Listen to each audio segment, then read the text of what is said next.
صاحب، علامہ انور شاہ کشمیری صاحب، مولانا اشرف علی تھانوی صاحب رحمہ اللہ تعالی اور دیگر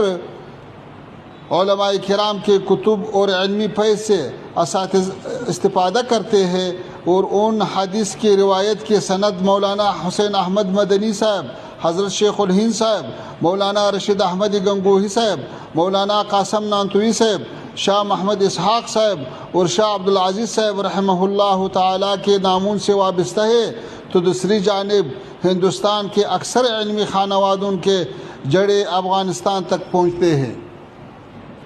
جس طرح کہ خواجہ معین الدین چشتی رحمہ اللہ جو ہرات کے چشت شریف سے تعلق رکھتے ہیں، نقش بندیہ سلسلے کے مرشد اعلیٰ امام ربانی شیخ احمد سرہندی جو مولانا فرخ شاہ کابلی کی اولاد سے ہے،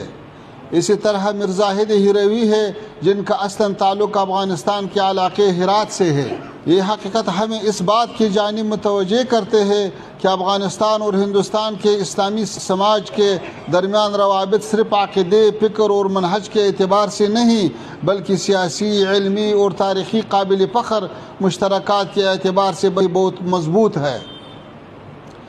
ابھی جب افغانستان میں اللہ تعالیٰ کے فضل سے اسلامی حکومت قائم، امن و امان قائم ہے، ملک کے تعمیر نو کے سلسلے میں علمی مراکز بھی اثر نو تعمیر کیے جا رہے ہیں اور حقیقی طریقے سے اقدامات کا آغاز کیا جا رہا ہے، چاہے کہ ہمارے اسلامی ملک اور دارالعلوم دیوبند سے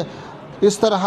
دیگر علمی اداروں سے جیسے بظاہر العلوم سہارنپور، ندوۃ العلماء وغیرہ کے درمیان تعلقات اور آمد و رفت بڑھ جائے تاکہ ایک دوسرے سے افادہ اور استفادہ آسان ہو سکے۔ دارالعلوم دیوبند کے کارنامے بیان کرنے لگ جائے تو شاید اس کے لیے یہ محفل کافی نہ ہو۔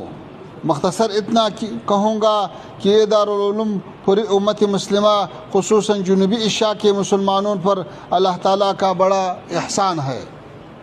آپ جانتے ہیں کہ گزشتہ 2 صدیوں میں ہندوستان سمیت اسلامی دنیا کے اکثر ممالک مغربی استعمار کے زیر تسلط رہے۔ اس آزمائشی مرحلے پر مختلف قسم کے فتنے اٹھے، مگر سب سے خطرناک فتنہ مسلمانوں کے عقیدے، اخلاق اور ثقافت کے تحریف اور اس کے خاتمے کی صورت میں درپیش تھے۔ اس تاریکی میں دارالعلوم دیوبند نور اور ہدایت کا وہ سرچشمہ تھا جس نے مسلمانوں کے عقیدے، فتوا، فکر و ادب، دینی